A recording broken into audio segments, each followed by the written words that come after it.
Good morning, student. Myself Praduman, your mathematics teacher for class 8, 9 and 10 in Modern International School, Hiswa. Today just I am going to start a new chapter from R.S. Agrawal book for class 8, your chapter number 8, that means unit 8. Your chapter is linear equation. In previous classes, just in class 6 or 7, just you have study about linear equation. What is linear equation? The equation with power 1 is known as linear equation. Just like this here, x square plus 2x plus 3 equal to 0. 2x plus 3 equal to 5x minus 2. First, second, third one is x minus x square plus 2x equal to 4. Another is fourth number, x plus y equal to 2. Fifth number is x square plus y square plus 2. In all the cases, if power is 1, maximum power of the variable is 1, then that equation is called linear equation. In this case, the maximum power is 2, so this is not a linear equation. In this case, the maximum power of variable is only 1, that means this is a linear equation. Another, in this case, the maximum power of variable is here 2. If power is 1, power to the variable is 1, maximum power, then that is a linear equation. So this is not a linear equation. In this case, here variable is 2 variable x and y. There are 2 variables, but power of the variable is maximum 1. So this is also a linear equation. What is the difference between this and this? This is not a linear equation. This is a linear equation, and this one is also a linear equation. This equation is known as linear equation with one variable, because only one variable x is present here. But in this case, there are 2 variables, x and y. Both are dependent upon each other. So this equation is known as linear equation with 2 variables. Now solution of linear equation. Just like this, if you can say that 5 plus 2 is equal to 3. Sorry, 5 plus 2 is equal to 7. तो ऐसे case में अब एक सवाल मैं पूछता हूं, अगर आप दोनों साइड कुछ ऐड कर दो तो रिजल्ट तो जैसा वैसा ही रह जाएगा. दोनों साइड कुछ ऐड कर दो तब भी रिजल्ट वैसा ही रह जाएगा, है ना. या दोनों साइड कुछ सब्ट्रैक्ट कर दो. अब जरा सोचो, अब हमें क्या करना है. अगर ये 2 को उस साइड ले जाओगे तब क्या करोगे. इधर 2 हमारा प्लस में है, तो उधर जाने के बाद क्या हो जाएगा, माइनस में. तब ना आपका दोनों फिर से बराबर हो गया कि नहीं बराबर. तो इस साइड में अगर कोई प्लस में है, उस साइड जाएगा तो उस साइड जाएगा तो माइनस में हो जाएगा. अगर कोई इस साइड में माइनस में है, जैसे आपका 8 माइनस 3 इक्वल टू आप 5 लिख सकते हो, या आप लिख सकते हो 4 प्लस 1 भी लिख सकते हो. बिल्कुल. तो सोचो, इसमें आपको 5 इधर भी है, 5 इधर भी है. अगर इस 3 को उस साइड भेजना चाहो तब क्या होगा जी. तो ये 8 इक्वल टू क्या हो जाएगा, आपका उधर जाएगा तो इधर माइनस में, तो उधर जाने के बाद क्या होगा, 4 प्लस 1. ये माइनस में तो उधर जाएगा तो प्लस में हो जाएगा. क्या देखो, 8 इक्वल टू 8 हो गया. बिल्कुल हो गया. और एक सवाल, ये तो हो गया. अगर इधर आपका कोई प्लस में है और इधर आए तो इक्वालिटी साइन के इधर उधर किसी को ले जाते हो तो अपने साइन को चेंज करता है. ये इंपॉर्टेंट है. आपका सिर्फ तरीका है, क्यों होता है ये तो आपको समझ रहे हो यहीं पर से आपको, क्योंकि हमें रिजल्ट को इक्वल रखना है. रिजल्ट हमारा खराब नहीं होना चाहिए. जो रिजल्ट पहले था वही रिजल्ट बाद में भी होना चाहिए. इसलिए जब भी इधर से उधर जाएगा तो वो इधर माइनस है तो उधर जाएगा तो पॉजिटिव हो जाएगा. इधर पॉजिटिव है तो इधर आएगा तो माइनस हो जाएगा. देखो, ये आपका क्या है, 4 प्लस 1 5 इधर भी है, 8 माइनस 3 5 इधर भी है. इसको इधर लाओ तो ये प्लस में इधर आएगा तो माइनस में. 8 माइनस 3 माइनस 1 इक्वल टू 4. क्या सही है. ये तो -4 हो गया, 4 - 4 बिल्कुल सही हो गया. तो इस तरह से आपने कुछ सीखा. और कुछ इंपॉर्टेंट टर्म, अगर कोई इस साइड आपका मल्टीप्लीकेशन में है तो उस साइड जाएगा तो डिवीजन में, डिवीजन में है तो मल्टीप्लीकेशन में है, बिल्कुल सही, मल्टीप्लीकेशन में है तो डिवीजन में हो जाएगा, डिवीजन में है तो मल्टीप्लीकेशन में हो जाएगा। ये आपको इंपॉर्टेंट टर्म को याद रखना है जब आप इस क्वेश्चन को सॉल्व करने के लिए जाओगे। तो डिवीजन का मतलब क्या, आपको अगर जैसे यहाँ पे दे दिया गया आपको 2x/3 है इक्वल टू 4/5 है, तो इधर आपका डिवीजन में कौन है, इधर 3 आपका डिवीजन में है, उस साइड भेजोगे तब क्या किस में चला जाएगा, मल्टीप्लीकेशन में, तक 2x इक्वल टू क्या होगा 4/5 इंटू 3 हो गया मल्टीप्लीकेशन में, बिल्कुल सही। इधर आपका ये 5 डिवीजन में है, इधर भेजोगे तब क्या आ जाएगा मल्टीप्लीकेशन में, तो 2x into 5 equal to 4 into 3 हो गया। ये होता है, और डायरेक्टली से एक ही स्टेप में करने का जो प्रोसेस होता है उसे हम लोग क्रॉस मल्टीप्लीकेशन कहते हैं। क्रॉस मल्टीप्लीकेशन मीन्स इधर का जो डिनोमिनेटर है इधर के न्यूमरेटर से मल्टीप्लाई कर दो, इधर के डिनोमिनेटर को इधर के न्यूमरेटर से मल्टीप्लाई कर दो, हो गया काम खत्म, एक ही स्टेप पे काम आपका complete. 2x into 5 equal to 4 into 3, ऐसे ही हम लोग करते हैं। तो चलिए हम लोग अब जो प्रोसेस है उसे सीख लिया हमने, लीनियर इक्वेशन क्या है ये हमने जान लिया। अब हम आइए चैप्टर पे चलते हैं। Your exercise 8A, from your exercise 8A, first question आप सोल्व करेंगे, उसके बाद हम लोग सीखते जाएंगे। First question is 8x + 3 equal to 27 + 2x। आपको जब भी इक्वेशन को सोल्व करना हो तो आपको values of x find out करना होगा। इसके लिए क्या करना होगा, सारे वेरिएबल वाले टर्म को एक जगह लाओ और कांस्टेंट वाले टर्म को एक जगह, यानी कि दोनों को सेपरेट सेपरेट रखो, है ना। आपको वेरिएबल को इक्वल साइन, इक्वालिटी साइन के जो इक्वल वाला साइन है उसके लेफ्ट साइड में इस साइड रखना है और कांस्टेंट टर्म को राइट साइड में ले जाना है। तो चलो करो इस चीज को, प्रोसीड करो। क्या देखा, आपका वेरिएबल ये है, वेरिएबल ये है, तो ये तो इस साइड है इक्वल साइन के, तो इसको इधर लाना होगा आपको, है ना। तो क्या होगा आपका 8x - 2x हो गया। ये 3 कांस्टेंट टर्म है, इसे तो उधर ले ही जाना पड़ेगा। हम लोग एक ही साथ दोनों स्टेप करेंगे या फिर बारी बारी से भी कर सकते हैं। चाहो तो आप +3 इक्वल टू 27 लिख सकते हो, एक स्टेप आपका बढ़ जाएगा। यहाँ पर कितना हो जाएगा 6x + 3 इक्वल टू 27। क्या अभी हमारा वेरिएबल और कांस्टेंट टर्म सेपरेट हुआ? नहीं हुआ है, अभी भी यहाँ पे एक है प्लस में, इसको उधर भेज दो, तब क्या हो जाएगा 6x इक्वल टू 27 - 3। एक और रूल आप लोग सीख लो, एक और क्या इंपॉर्टेंट चीज जानना ये है कि आप मल्टीप्लिकेशन डिवीजन वाला प्रोसेस तब करेंगे जब आपका कोई भी प्लस में नहीं बचा हो, आपका सिंगल टर्म दोनों साइड बचे हों, तभी क्रॉस मल्टीप्लिकेशन या मल्टीप्लिकेशन से डिवीजन या डिवीजन से मल्टीप्लिकेशन में आओगे, है ना। मैं उसके बारे में बताऊंगा। जैसे यहाँ पे 6x आपका मल्टीप्लिकेशन में है, तो जैसा रूल आपको बताया गया कि इसको उस साइड भेजोगे तो क्या हो जाएगा डिवीजन में, लेकिन अभी आप उसको उस साइड नहीं भेज सकते क्योंकि इसके साथ 3 एडेड है ना। तो जब भी आप ऐसा प्रोसेस अप्लाई करोगे तो आपको सिंगल टर्म दोनों साइड बचना चाहिए।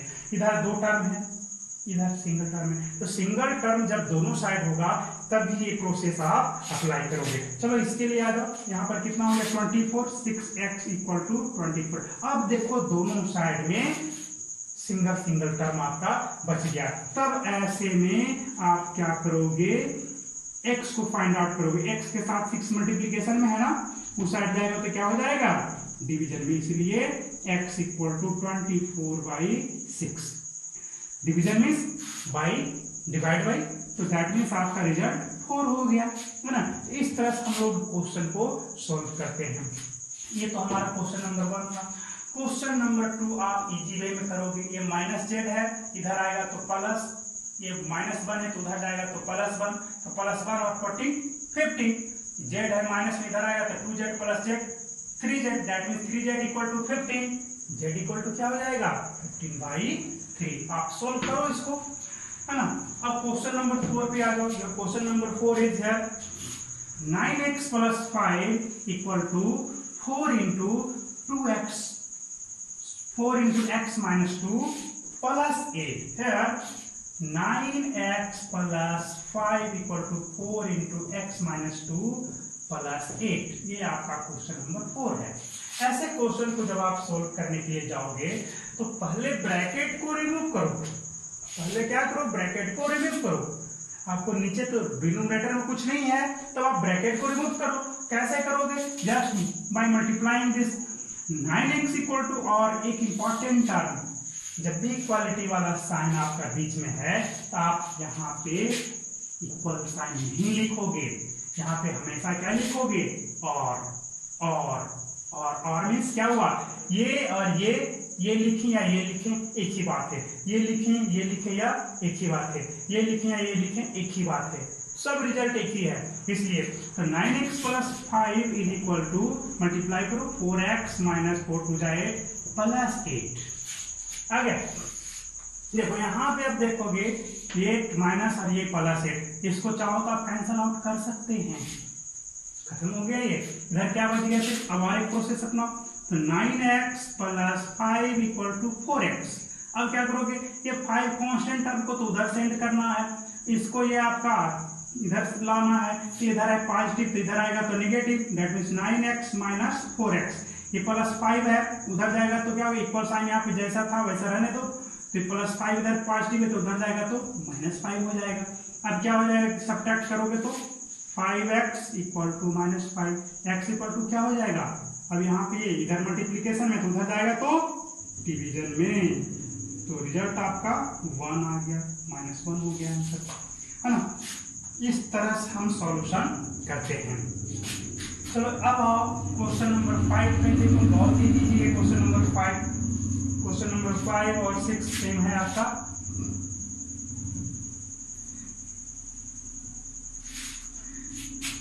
हाँ, जो question number 5 is 7y divide by 5 equal to y minus 4।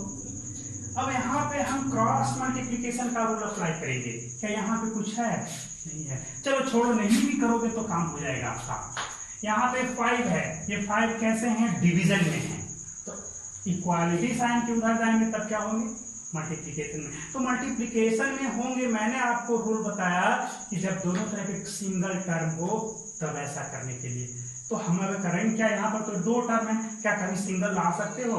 इधर तो सिंगल है बट इस साइड सिंगल नहीं है ना। तो चलो और इसके लिए क्या करना होगा? अब आप कुछ मत करो, इसको एक सिंगल बना लो। इस तरह से ब्रैकेट में आप पूरे को एक होल मान लिया, पूरे को एक कंप्लीट एक सिंगल टर्म मान लिया।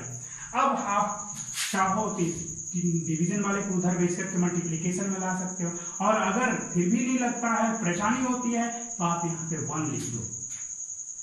डिनोमिनेटर में 1 हमेशा लिखा जा सकता है किसी के भी, है ना, क्योंकि 1 से डिवाइड करोगे जैसा वैसा ही रह जाएगा। अब बताओ यहाँ पे क्रॉस मल्टीप्लिकेशन रूल अप्लाई हो जाएगा, दोनों तरफ सिंगल सिंगल टर्म है ही।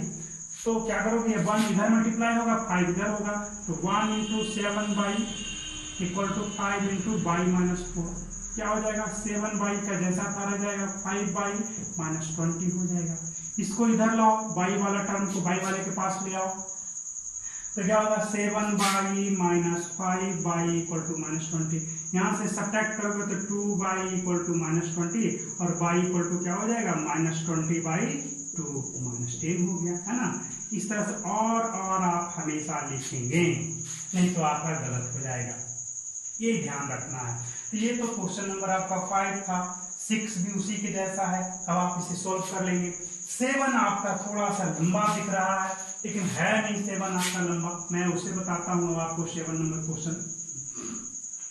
तो 7 number question is 15 into y minus 4 minus 2 into y minus 9 plus 5 into y plus 6 equal to 0। अब आप क्या करोगे? सबसे पहले आप सबको मल्टीप्लाई करके ब्रैकेट को रिमूव करा दो। तो क्वेश्चन नंबर 7 यहाँ पे करोगे तो 15y माइनस 15 4 जा 60 minus 2y minus minus plus 18। ये अब आपको फास्ट होना चाहिए थोड़ा, काफी आपने पढ़ लिया है। यहाँ से करोगे तो प्लस 5y प्लस 5 6 जा 30 इक्वल टू 0। हो गया। चलो इसके बाद देखो बाई वाला टर्म को एक जगह लिखो, ये 15 by minus 2 by plus 5 by, 15 by minus 2 by plus 5 by लिखा गया एक जगह। कांस्टेंट वाले टर्म को एक जगह लिखो, minus 60 plus 18 plus 30 equal to 0, है ना।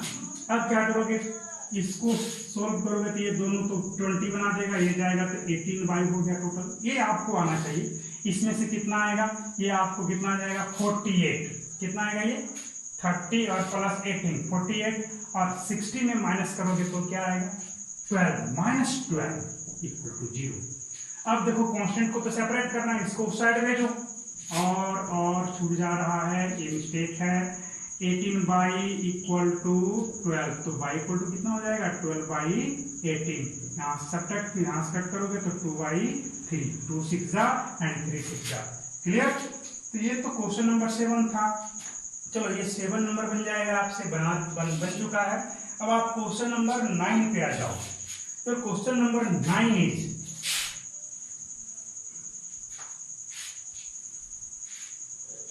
Question number 9 is x minus 5 by 2 minus x minus 3 by 5 equal to 1 by 2। ऐसे केस में दोनों सभी तरफ आपका क्या फ्रैक्शन में है, सारे टर्म फ्रैक्शन में है। ऐसे में कुछ ज्यादा नहीं करना है हमें, सिंपल सा जो नंबर ऑफ रैशनल नंबर जो है, फ्रैक्शनल नंबर का जो एडिशन सब्ट्रैक्शन उस रूल को फॉलो करो।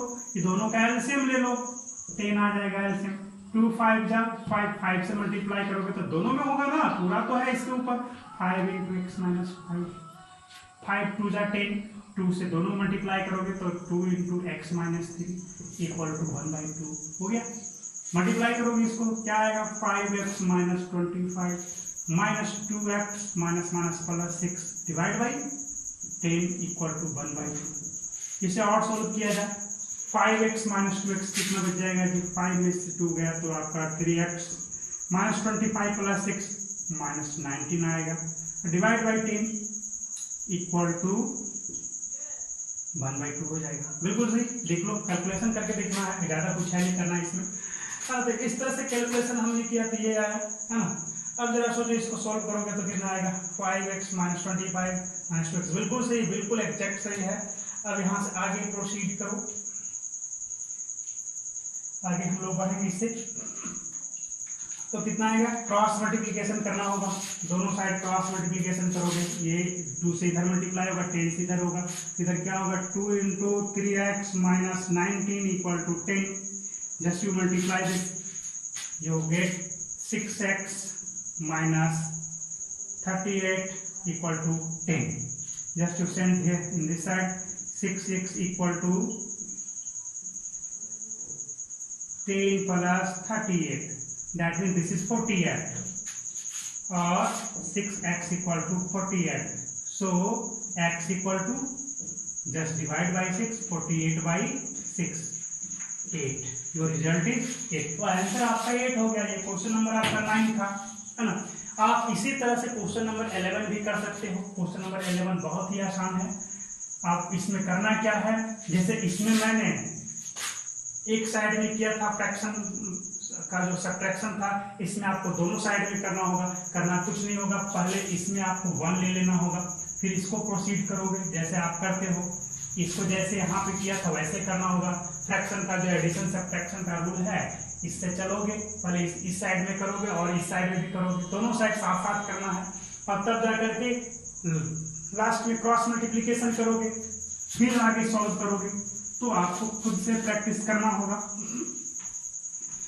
क्वेश्चन नंबर 13 देख लो, क्वेश्चन नंबर 13 डायरेक्ट यही सॉल्व कर देता हूँ मैं, लिखा हुआ ही है यहाँ। चलो क्या होगा, यहाँ पे 1 है, करो यहाँ से एलसीएम 3 ले लिया, 3 5 जा 15x, क्योंकि 1 3 जा 3 माइनस x प्लस 1 तो रहेगा ही जैसा है, हो गया। अब यहाँ से आ जाओ 6 रहने दो, एलसीएम 30 ले लो, यहाँ पर क्या आएगा, इसको मल्टीप्लाई करोगे 30x हो जाएगा प्लस 1 हो गया। और आगे बढ़ो, इसको जैसा रहने दो, 15x मल्टीप्लाई करो minus x minus 1 divide by 3 equal to, ये चाहो तो इसे कैंसिल आउट कर सकते हो, रूल तो आप जानते ही हो, 6 5 जा 30, तो 30x प्लस 1/5 हो गया ना। यहाँ पे 14x minus 1/3 equal to 30x plus 1/5। Now apply cross multiplication rule. Apply cross multiplication rule, that means 5 multiplied by this side, so 5 into 14x minus 1 equal to 3 into 30x plus 1, 14 5 जा 70x minus 5 equal to 33 जा 90x plus 3. Just you take this side, 70x minus 90x इधर आएगा तो minus में और ये उधर जाएगा तो प्लस में, इक्वल टू 3 प्लस 5, ये सब्ट्रैक्ट करोगे कितना आएगा -20x और इधर कितना हो गया 8। अब इसे सोल्व करो तब क्या हो जाएगा x इक्वल टू 8y-20, ये हो गया आपका आंसर। तो इस तरह से यह चैप्टर आपका फिनिश हो गया है। आप ट्राई करेंगे